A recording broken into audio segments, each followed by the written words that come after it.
Dodging and burning is a technique that's been around for a very long time. And if you're new to photography, this is probably one of those good techniques to learn. And over time, you'll master so you can take your work to the next level. Today, I'm going to show you how you can dodge and burn inside of ON1 Photo Raw in a fast and simple kind of way, but you can definitely take this further. Let's dive into the computer. Now, as you can see, the background of this image is blown out. I am going to use a local adjustment, but you can use whatever you want. Just understand that I'm showing you the basics. And all I'm going to do is hit Add Adjustment, and it's already on a -1 exposure.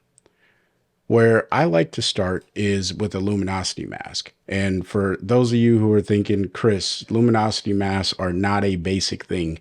My argument to that would be ON1 makes them really easy to use. So why not make them a basic step, right? So if you click on the mask icon and then you click on Lumen, it's going to add the mask to the brightest areas of the image, which is what I want because I want the brightest areas of my image to get darker right now, but leaving my dark areas alone, right?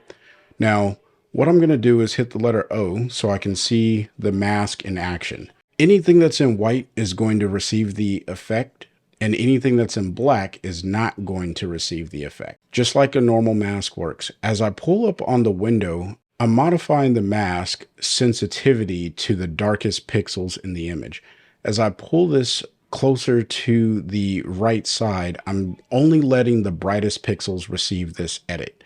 So I'm going to pull this up until I get this nice glow around her forehead here, and then this nice rim light, because that's going to help with the transition and separation. And I think it helps sell this overall, as well as a little bit on her shirt, which I'm okay with. So if I hit the letter O, it's going to uncheck that. And as you can see, if I turn this off and then I turn it back on, you can see I'm starting to achieve that look of the brightest areas getting darker and really drawing us more into her, okay? Because she is kind of being silhouette. It's a profile shot, so this works. There's a lot of reasons that I won't get into. Now, let's say that wasn't dark enough. All I have to do is pull down on my negative exposure until I get it to a place where I think that it's working well. So now if we look at our image, we see that the transition of this particular effect isn't coming out the way that we probably would like it to, or at least not the way that I want it to. And the edges need a feather on it. Now, I've mentioned this many times in the past that you definitely want to feather whenever you use these global masks, if you will. But you really want to feather all of your masks. And if I pull down on the exposure here to make it a little bit darker, you can see that it's just a little bit better overall. All right. Now, if you realize like, hey, I really need to feather my mask, and you feather it maybe a little further, you start to get this glow around the brightest area transitioning into the darkest area. And this is where the levels piece comes in. And without getting into full details of how to use that, if you just pull up on the dark slider here, you'll start to transition that a little bit better. And this allows you to add more feather to your overall image and look without getting that weird halo effect to your image. But one of the easiest ways of solving that problem is just by keeping your feather relatively low. All right. I won't tell you how much you need or how little you should have, but the less you feather, the less that you build up that glow. So if I pull this all the way back down and I pull my feather to the left here, you can see that I'm getting a nice smooth transition over the entire image. I'm okay with the glow slightly coming over her, over the edges there, because that was relative in the normal photo or the original photo. Hey, if you're finding value in today's content, smash the like button and consider hitting the subscribe button. My name's Chris. I'm the content creator here, and I make videos centered around ON1 Photo Raw and other editing applications.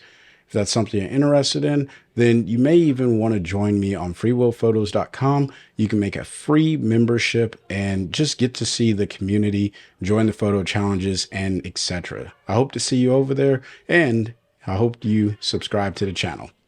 Let's get back to the content. So now what we're going to do is add a burn to her skin because I see some spots here and I just want to even out her skin overall. So in order to do that, we're going to use another negative exposure. And this time, all I'm going to do is paint over her skin with this adjustment. And I know it does not look the greatest right now, but just bear with me because it will make sense here in a second. And I just want to go pretty good over all the bright areas of her skin.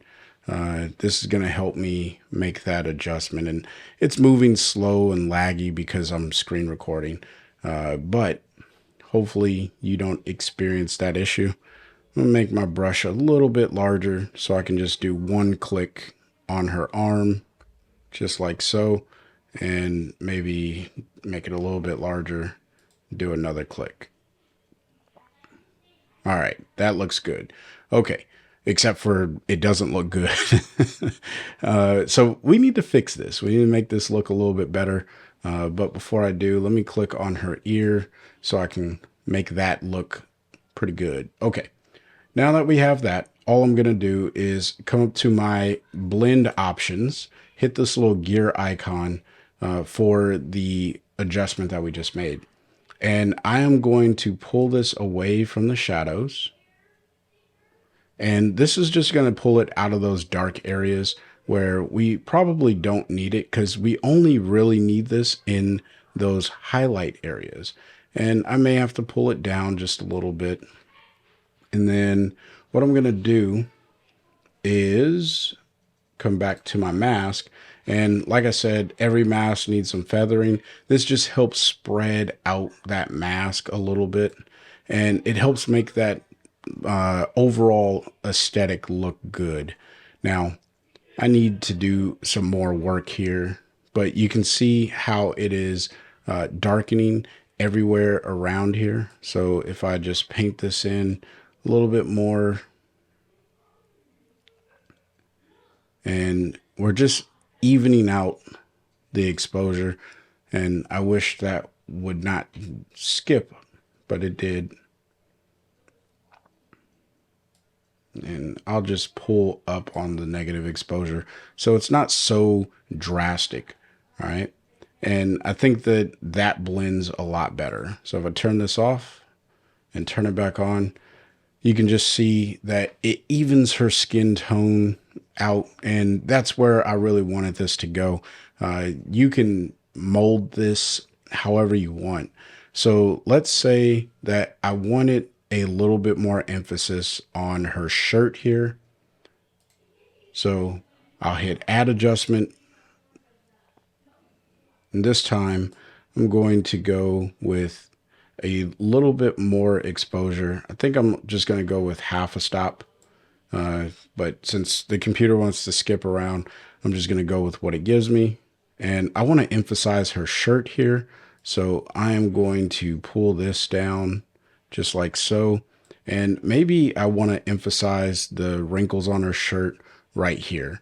I don't know why I would want to do that, but I'm going to do it anyway because it's my image and I can. All right. Now, that doesn't blend as well as I would like it to. So this is where you have to come up to your mask. You want to feather it for sure. And then maybe even come up to your blend options. And this time, I think I'm going to pull it out of the shadows again because I want this to apply to just the bright areas, maybe not so much. And then what I could also do is hit the drop down here and hit apply to highlights. So now it's only applying to the highlights. And because of that, I may need to increase just so I can get a good look. I may need to increase my value. Turning this off and on, it doesn't seem to be doing much of anything. So what we'll do is we'll pull up on the range for the highlights and see if that increases anything. And that doesn't seem to be doing much of anything. So we're just going to put this back to all. And then I'm going to bring this back down to that half a stop range. And if we turn this off and on, you can see that it's just adding a little bit more interest into this area. For your image, you just have to choose how you want that to go. Now, what I will show you in the effects module, if you add in dynamic contrast, I'm going to turn this off and then turn it back on. It does some micro dodging and burning. And I think that's what makes dynamic contrast so cool. And with this on, you can see that there's a lot of detail that's popping out in the image. And if I turn it off, those areas just kind of fade to black. The image itself doesn't have any real 3D look to it or three-dimensional look to it.